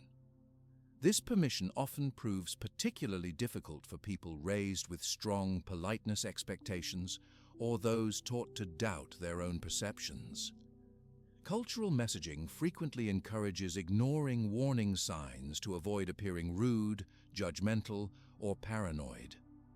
Reclaiming permission to honor your internal warning system represents one of the most powerful personal safety tools available. Physical self-care supports effective danger recognition by maintaining the physiological foundation for accurate perception. Adequate sleep, nutrition, and stress management significantly impact threat assessment abilities. When physically depleted, your brain's warning system functions less effectively, potentially missing important danger signals. Basic self-care thus becomes an essential component of personal safety, rather than an unrelated health practice. All these protection practices require balance, maintaining safety awareness without developing hypervigilance that damages quality of life. The goal remains creating conditions for genuine human connection while establishing effective filters against those who might cause harm. This balance allows rich, meaningful relationships while maintaining practical protection against the minority who approach others with harmful intentions. Understanding these personal safety systems prepares us for exploring recovery processes when protection fails. Despite our best preventive efforts, encounters with dangerous people sometimes occur. When these situations develop, specific recovery approaches help restore safety, rebuild damaged self-trust, and establish more effective protection systems based on lessons learned through difficult experience. Chapter 8. Recovery after dangerous encounters. What happens when your brain's warning system has been ignored, your boundaries have been violated, and you've experienced harm from a dangerous person? Recovery exists, but it follows a path with specific stages that require different approaches and support along the way. Our exploration has covered recognizing dangerous people through their behavior patterns, understanding the science behind their minds, and creating personal safety systems.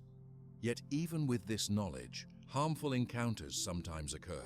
When they do, understanding the recovery process becomes essential for restoring safety and rebuilding a life free from manipulation and fear.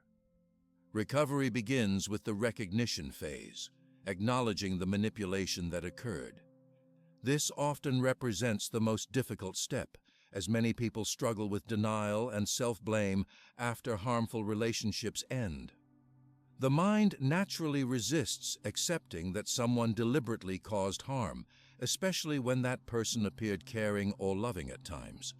This resistance happens for good reason. Accepting manipulation means confronting painful realities about betrayal and intentional harm. During this recognition phase, documenting specific incidents helps establish reality and counteract gaslighting effects. Many dangerous people use reality distortion tactics that leave victims questioning their own memories and perceptions. Creating a concrete record of what actually happened through written accounts, saved messages, or conversations with witnesses provides essential validation that grounds recovery in factual reality rather than the manipulated version presented by the dangerous person. This documentation process often reveals patterns that remained invisible while inside the relationship. Incidents that seemed isolated suddenly connect into clear manipulation strategies.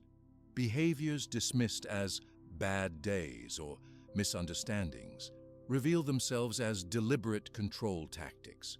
This growing awareness, though painful, provides the foundation for effective recovery by accurately identifying what happened. The safety establishment period follows recognition, creating physical, digital, financial, and emotional protection from further harm.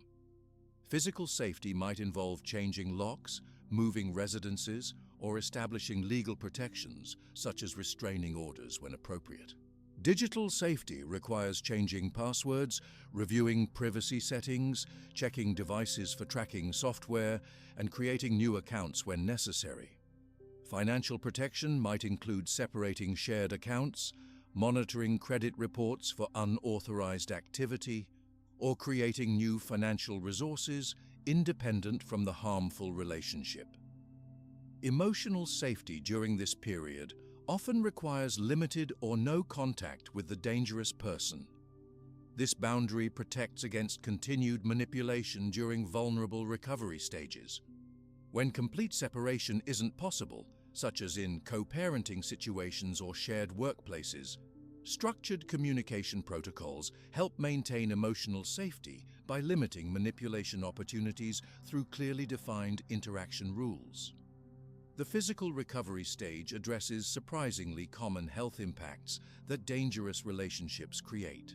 Chronic stress from these relationships frequently causes sleep disruptions, immune system suppression, digestive problems, tension headaches, cardiovascular issues, and other physical symptoms.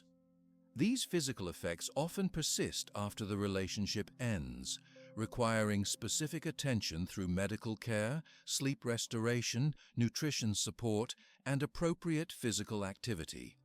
This physical healing provides essential foundation for emotional recovery. The body and brain connection means physical restoration supports emotional processing capacity. Many people report improved emotional clarity and processing ability once basic physical needs receive proper attention. This physical recovery isn't separate from emotional healing, but rather creates the conditions that make deeper emotional work possible. Emotional processing requires identifying and expressing feelings that were suppressed during the dangerous relationship. Many harmful relationships involve emotional restriction, training victims to hide, minimize, or deny their authentic feelings to avoid triggering the dangerous person's negative reactions. This suppression creates emotional congestion that needs release during recovery. During this emotional processing stage, many people experience seemingly contradictory feelings emerging simultaneously or in rapid succession: anger alongside grief, relief mixed with guilt, hope interrupted by fear. These complex emotional patterns represent normal responses to abnormal situations, rather than signs of recovery failure. The emotional healing process rarely follows a linear improvement path, instead moving through waves of different feeling states that gradually resolve into greater emotional stability. Cognitive restructuring involves identifying and correcting distorted thoughts installed during the relationship. Dangerous people frequently implant false beliefs about the victim's worth, capabilities, responsibility, and options. These thoughts might include beliefs like, "No one else would want me," "I cause all the problems," "I can't manage on my own," or "I deserve to be treated this way." These distortions continue causing harm long after the relationship ends unless directly addressed. This cognitive work requires first identifying these thoughts, then examining the evidence supporting or contradicting them, and finally developing more accurate beliefs based on reality rather than manipulation. This process often benefits from professional support, as these distorted thoughts frequently operate below conscious awareness, making them difficult to identify without assistance. The boundary recalibration phase establishes new personal safety rules based on lessons learned while avoiding unnecessary isolation. Many people emerge from dangerous relationships with either excessively rigid boundaries that prevent healthy connections or insufficient boundaries that leave them vulnerable to similar harm in the future. Finding appropriate middle ground requires thoughtful consideration of what specific warning signs were missed previously and what boundaries would have provided protection. This recalibration works best when focused on specific behaviors rather than broad categories of people. Rather than "never trust anyone again," more effective boundaries address specific concerning behaviors. "When someone pressures me after I say no, I will end the interaction regardless of their explanation." These behavior-focused boundaries provide protection without preventing positive connections. Community reintegration rebuilds trust with supportive people through gradually expanding social connections. Many dangerous relationships involve forced isolation from friends, family, and community supports. Rebuilding these connections requires patience and gradual expansion, often beginning with one or two trusted individuals before widening to broader social groups. During this reintegration, choosing supportive people becomes crucial. Those who validate the reality of what happened, respect recovery timing without pushing premature forgiveness, and recognize manipulation tactics provide valuable support. Conversely, those who minimize the experience, blame the victim, or pressure for reconciliation with the dangerous person can seriously impede recovery progress. Being selective about initial support creates safety for this vulnerable rebuilding period. Identity reclamation reconnects you with interests, values, and goals that existed before the dangerous relationship. Many harmful relationships involve identity erosion, gradually replacing the victim's self-concept with the dangerous person's definition. Recovery includes rediscovering genuine preferences, reviving abandoned interests, and reconnecting with core values that may have been suppressed. This identity work often includes experimentation, trying different activities, expressions, or interests to rediscover authentic preferences. Many survivors report feeling initially unsure about what they actually like versus what they were trained to prefer during the relationship. This exploration gradually rebuilds a secure sense of self independent from the harmful relationship's distorted definitions. Future relationship testing involves applying new awareness to evaluate potential new connections safely. This doesn't mean approaching all new relationships with suspicion, but rather using the lessons learned to assess new connections with greater awareness. Knowledge about manipulation tactics, boundary testing, and warning signs provides valuable tools for this evaluation process. This testing process works effectively when incorporating both emotional and logical assessment. The brain's warning system, those gut feelings of discomfort we explored earlier, now receives proper attention rather than dismissal. This intuitive information combines with conscious observation of specific behaviors, particularly responses to boundaries, communication patterns, and consistency between words and actions. Throughout all recovery stages, timing deserves respect rather than pressure. Research indicates complete recovery from dangerous relationships typically takes between 18 and 36 months, depending on exposure duration. This extended timeline often surprises those expecting quicker resolution, leading to discouragement if healing takes longer than anticipated. Understanding the normal recovery timeline prevents adding self-judgment to an already challenging process. Recovery rarely progresses linearly through these stages.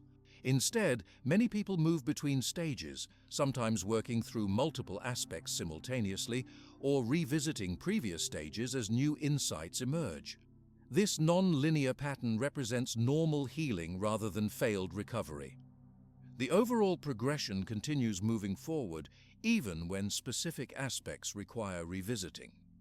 Professional support often significantly helps recovery, particularly from prolonged or severely harmful relationships.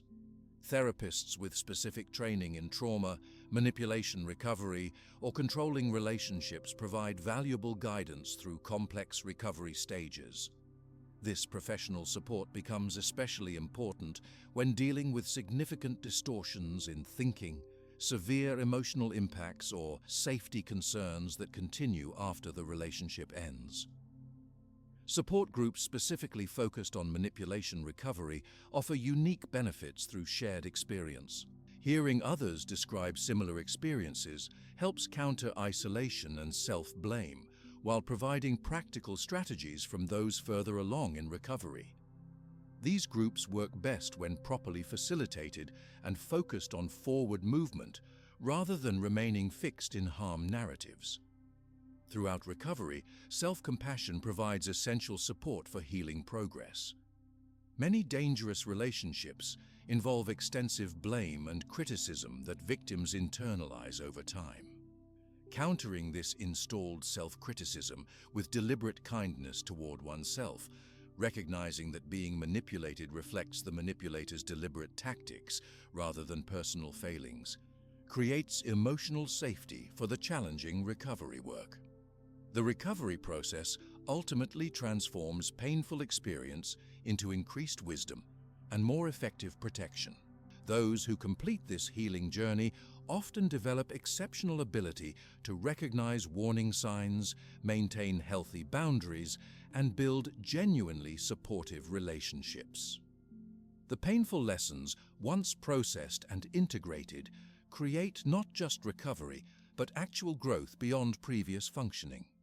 As individual recovery progresses, many survivors eventually engage with broader social responses to dangerous behavior. Their personal experience provides valuable insight that contributes to professional and community approaches for protecting others from similar harm.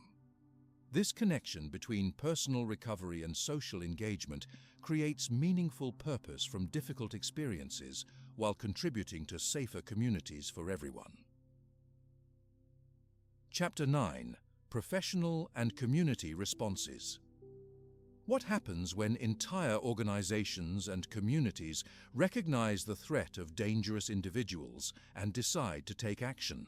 Beyond individual awareness, Professional systems have developed specific approaches for identifying and responding to dangerous people before they cause serious harm.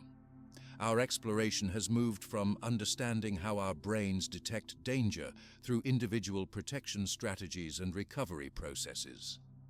Now we examine how professional systems and communities work to create broader safety nets beyond what individuals can achieve alone.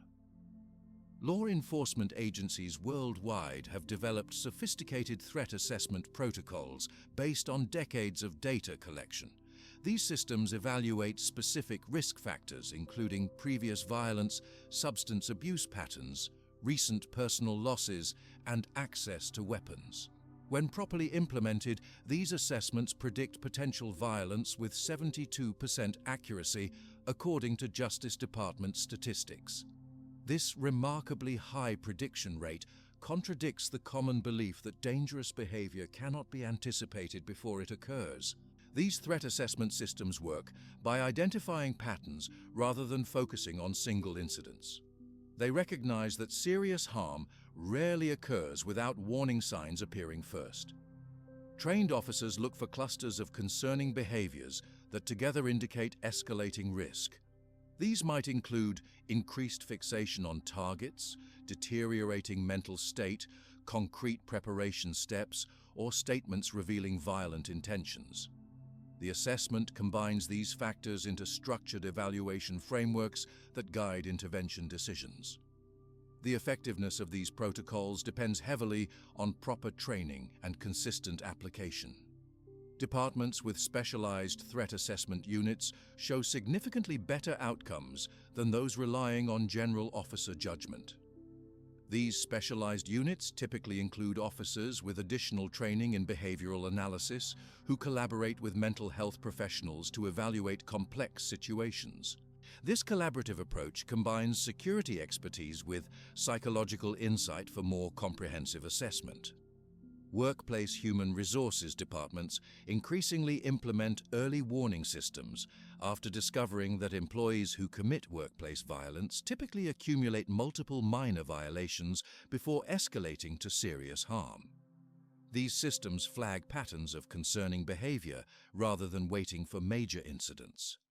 Warning signs might include boundary violations with co-workers, difficulty managing frustration, fixation on perceived injustices, or statements indicating desperate thinking. Effective workplace systems balance privacy concerns with safety needs by creating staged intervention approaches. Initial concerns trigger increased observation rather than immediate action. If patterns continue or escalate, progressively more direct interventions occur. This graduated approach respects employee rights while still addressing potential danger before crisis situations develop.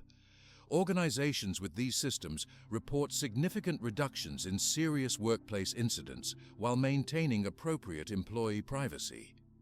Many workplaces now include threat assessment teams that combine representatives from human resources, security, legal departments, and sometimes external consultants. These teams review concerning situations, determine appropriate responses, and coordinate implementation across different organizational functions. This multidisciplinary approach prevents the siloed information that previously allowed warning signs to go unaddressed when different departments noticed concerns but failed to share information. Educational institutions have developed age-appropriate safety training programs, showing significant improvements in children's ability to recognize concerning behaviors while maintaining healthy social development. Elementary schools using these programs report 40% improvements in children's ability to identify problematic behavior without creating fear or suspicion of normal interactions. These programs teach children to recognize boundary violations, manipulation tactics, and concerning behavior patterns, while emphasizing that most adults are safe and trustworthy. Effective educational approaches avoid creating fear by focusing on empowerment rather than danger. They teach specific skills for recognizing problematic situations, responding appropriately, and seeking help when needed. These programs emphasize that children have the right to physical and emotional safety. Their feelings deserve respect, and trusted adults want to know about concerning situations. The most successful programs include parent components that reinforce these messages at home while teaching adults to respond supportively when children report concerns. College campuses have developed particularly comprehensive approaches after recognizing the vulnerability of young adults during their first independent living experience. These programs include orientation training about manipulation tactics, bystander intervention programs, teaching students to recognize and respond to concerning situations, and coordinated reporting systems that connect different campus departments when warning signs appear. Campuses using these comprehensive approaches report significant reductions in various forms of harm compared to institutions using fragmented safety programs. Mental health professionals use structured assessment tools that measure specific behavioral and thinking patterns associated with increased danger potential. These clinical instruments evaluate factors including empathy capacity, impulsivity, reaction to boundaries, history of harming others, and ability to form genuine attachments. When properly administered, these assessments help identify individuals who may require additional intervention before harmful patterns escalate. The assessment process typically combines standardized instruments with clinical interviews and collateral information from other sources who know the person being evaluated. This comprehensive approach provides more accurate results than any single assessment method alone. Mental health professionals trained in forensic assessment can detect manipulation attempts during evaluation, allowing more accurate identification of individuals attempting to conceal concerning patterns. Healthcare settings have developed screening questions to identify patients experiencing dangerous relationships, recognizing the significant health impacts these situations create. Primary care doctors, emergency room staff, and other medical providers increasingly include brief screening questions during routine appointments.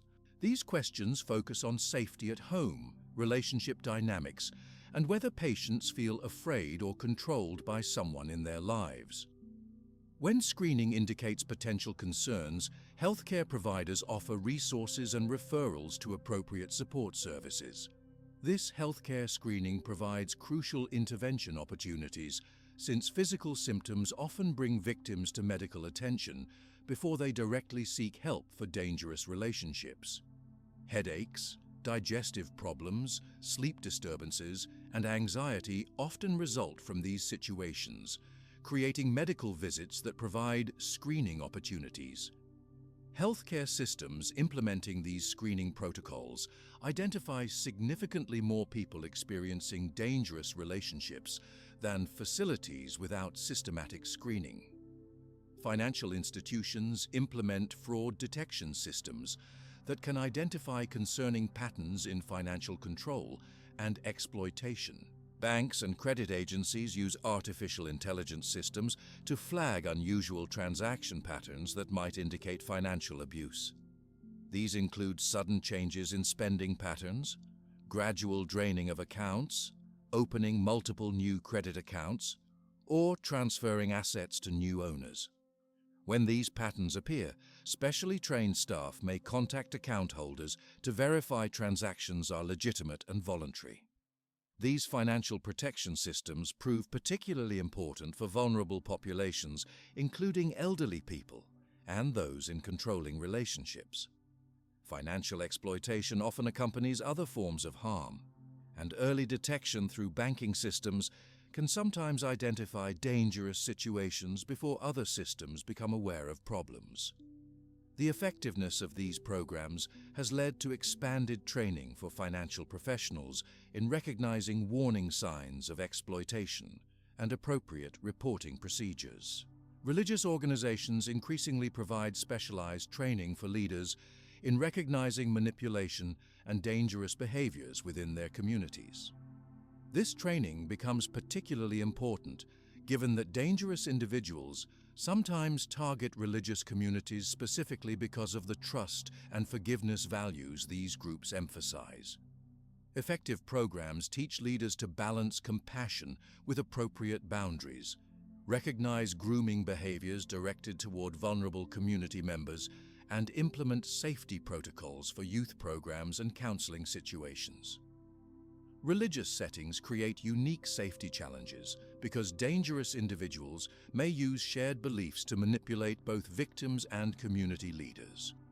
Training helps religious leaders recognize when theological concepts like forgiveness or submission get weaponized to enable harmful behavior. Organizations providing this specialized training report improved ability to maintain both compassionate religious values and appropriate safety boundaries. Community support groups offer specialized assistance for people recovering from dangerous relationships, providing validation and practical recovery guidance. These groups create safe spaces where survivors can share experiences without judgment, learn about manipulation tactics they experienced, and connect with others at different stages of recovery. Properly facilitated groups provide both emotional support and practical guidance for rebuilding lives after harmful relationships end. These community groups often develop from grassroots efforts when formal services prove insufficient. They frequently incorporate peer leadership from people who successfully navigated their own recovery journeys. This peer-based approach offers unique benefits through shared experience while creating accessible support options in communities where professional services may be limited by cost or availability. Research shows these groups significantly reduce isolation and improve recovery outcomes when they maintain healthy focus on forward progress rather than remaining fixed in trauma narratives. Legal systems continue developing more effective protective measures, though significant gaps remain in addressing dangerous behaviors before they escalate to criminal actions. Restraining orders, protective injunctions, and similar legal tools provide important protection in many situations. However, their effectiveness depends heavily on proper enforcement and the dangerous person's response to legal boundaries.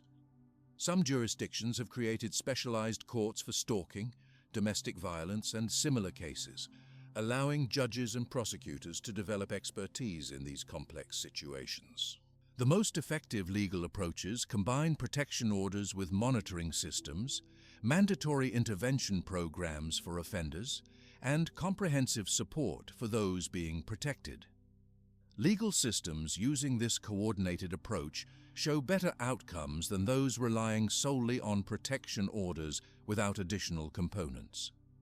Ongoing legal innovation continues developing improved approaches as understanding of dangerous behavior patterns advances.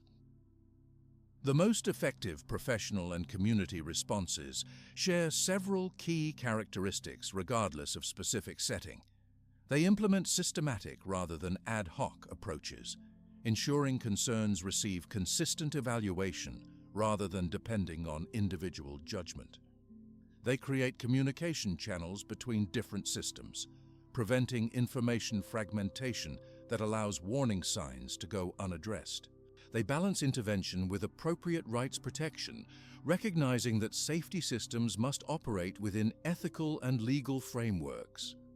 Perhaps most importantly, effective systems maintain both immediate response capability for crisis situations and preventive approaches that address concerning patterns before they escalate to emergencies. This balanced approach recognizes that waiting for definitively dangerous behavior often means intervention comes too late to prevent harm. Early identification of concerning patterns, appropriate intervention at warning stages, and coordinated responses across different systems provide the most effective protection approach. These professional and community systems continue evolving as research advances our understanding of dangerous behavior patterns. New assessment tools, intervention approaches, and coordination methods develop through ongoing research and practical experience. The challenge remains creating systems that effectively protect potential victims while maintaining appropriate rights for all involved and avoiding unnecessary fear or suspicion in everyday interactions. Chapter 10. Evolving our collective response. What kind of world could we create if we balanced protection against dangerous people with the deep human need for trust and connection? This question points toward our future, one where awareness and safety exist alongside openness and community. Throughout our exploration of danger recognition, we've examined the brain's warning system, body language signals, historical recognition methods, manipulation tactics, digital dangers, the science of dangerous minds, personal safety systems, recovery processes, and professional responses. Now we look toward the future of danger recognition, how our collective understanding continues evolving to create safer communities while preserving human connection. The future of danger recognition requires balancing increased awareness with healthy human connection. Excessive fear creates isolation that diminishes life quality, while naive trust enables harm. Finding the middle path means developing nuanced awareness that distinguishes between appropriate caution and unfounded suspicion. This balanced approach allows us to remain open to genuine connection while maintaining effective protection against the minority who approach others with harmful intent. New technologies offer potential improvements in safety through advanced pattern recognition and communication systems. Artificial intelligence applications can identify concerning language patterns in digital communications that human readers might miss.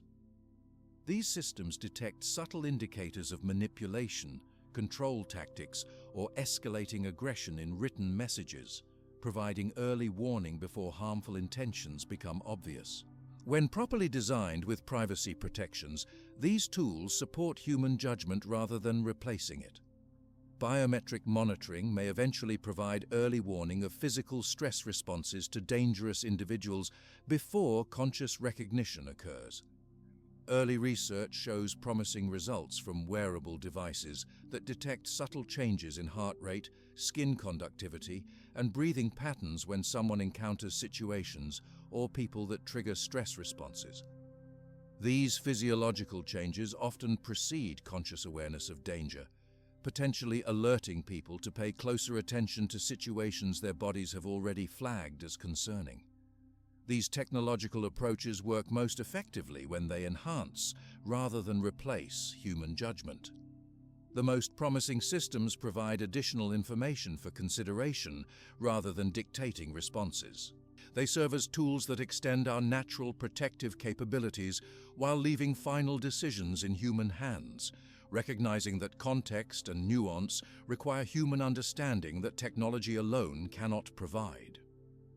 Communities are developing new approaches to collective safety that preserve both personal freedom and group protection. These include mentorship systems pairing experienced observers with those in life transitions, creating safer entry points for new relationships. During periods of particular vulnerability, moving to new cities, starting new jobs, ending significant relationships, these mentorship connections provide both practical support and additional perspective on new people entering someone's life during vulnerable transitions. These community approaches often formalize the protective functions that extended families and stable communities provided in previous generations. As modern life increasingly involves geographic mobility and frequent community changes, these intentional protection networks create safety that previously came from long-term community knowledge. They acknowledge that safety emerges most effectively through connection rather than isolation. The neuroscience of intuition continues advancing our understanding of how danger detection systems function, potentially leading to enhanced training programs that strengthen natural protective abilities. Research increasingly validates that gut feelings arise from sophisticated brain processes that detect subtle pattern deviations below conscious awareness. This scientific validation helps counter dismissal of intuition as merely emotional or irrational, establishing its rightful place as a critical component of effective danger recognition. Training programs based on this research show promising results in helping people reconnect with intuitive warning systems they learned to override. These programs teach specific techniques for noticing physical sensations associated with danger detection, creating space to process these signals before making decisions, and honoring intuitive discomfort even when its source isn't immediately apparent. As this field advances, these training approaches will likely become more refined and widely available. Cultural shifts toward believing victims' experiences create environments where warning signs receive appropriate attention before serious harm occurs. When someone reports concerning behavior, the historical default response often involved dismissal, minimization, or victim blaming. Evolving cultural attitudes increasingly recognize the importance of taking such reports seriously, while still maintaining appropriate processes for fair evaluation. This cultural evolution creates safer communities by removing the silence that previously protected dangerous individuals. When people know their concerns will receive respectful attention, they become more likely to report early warning signs rather than doubting their own perceptions or fearing judgment. This increased reporting allows intervention during early stages when redirection remains possible, rather than waiting until harm escalates to undeniable levels. Evolving concepts of personal responsibility include both self-protection and community care, recognizing that safety emerges from both individual awareness and group support. This balanced perspective moves beyond the false choice between complete self-reliance and total dependence on institutional protection. Instead, it acknowledges that effective safety involves individuals practicing good personal protection, while communities create structures that support early recognition and appropriate response to concerning behaviors. This evolution reframes safety as a cooperative achievement rather than either an individual responsibility or an institutional obligation alone. It recognizes that the most effective protection comes through multiple, overlapping systems that create safety nets to catch concerning situations that individual awareness might miss. This approach distributes responsibility appropriately, while acknowledging that different situations require different combinations of personal and community response. Educational approaches increasingly integrate emotional intelligence with critical thinking, building both the cognitive and intuitive skills needed for effective danger recognition. Traditional education often focused exclusively on logical analysis, while ignoring or even dismissing intuitive understanding. Modern approaches increasingly recognize that both systems provide valuable information that works best when integrated rather than separated. These integrated educational methods teach children to notice and name their physical sensations, understand emotional responses, analyze behavioral patterns, and make decisions that incorporate both feeling and thinking. When properly implemented, these approaches produce adults with stronger danger recognition abilities without creating unnecessary fear or suspicion. They teach appropriate caution as a life skill rather than a fear response. Future research directions focus on identifying the earliest predictable warning signs and developing intervention approaches for dangerous individuals who still have change potential.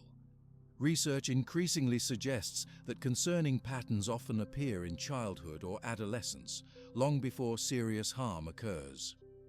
This early appearance creates potential intervention windows when redirection remains more possible than during adulthood when patterns have solidified. Promising research explores whether strengthening empathy networks in the brain might create lasting changes for people showing early warning signs of concerning patterns. Initial studies suggest that specific therapeutic approaches, particularly during developmental periods when the brain shows greater plasticity, may strengthen neural networks involved in emotional understanding and impulse control. While not effective in all cases, these approaches offer hope for reducing harmful behavior through targeted early intervention. Prevention science continues advancing understanding of which intervention approaches work most effectively for different concerning patterns. Rather than using a single approach for all situations, evolving research identifies specific interventions matched to particular behavioral and thinking patterns. This precision approach improves outcomes by tailoring responses to the specific mechanisms driving each concerning situation. The legal system faces ongoing challenges in balancing protection with appropriate rights. Traditional legal frameworks often struggle with situations where behavior clearly indicates danger but hasn't yet risen to criminal levels. Evolving approaches include specialized courts, graduated intervention systems, and civil processes designed specifically for risk management rather than criminal punishment.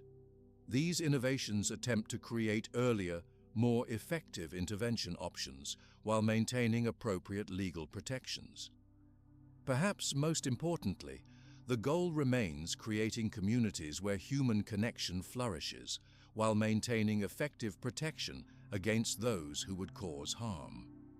This balance requires ongoing attention as technologies, social patterns, and understanding continues evolving. It means developing systems sophisticated enough to distinguish between ordinary human imperfection and genuinely dangerous patterns while remaining accessible enough for practical, everyday use.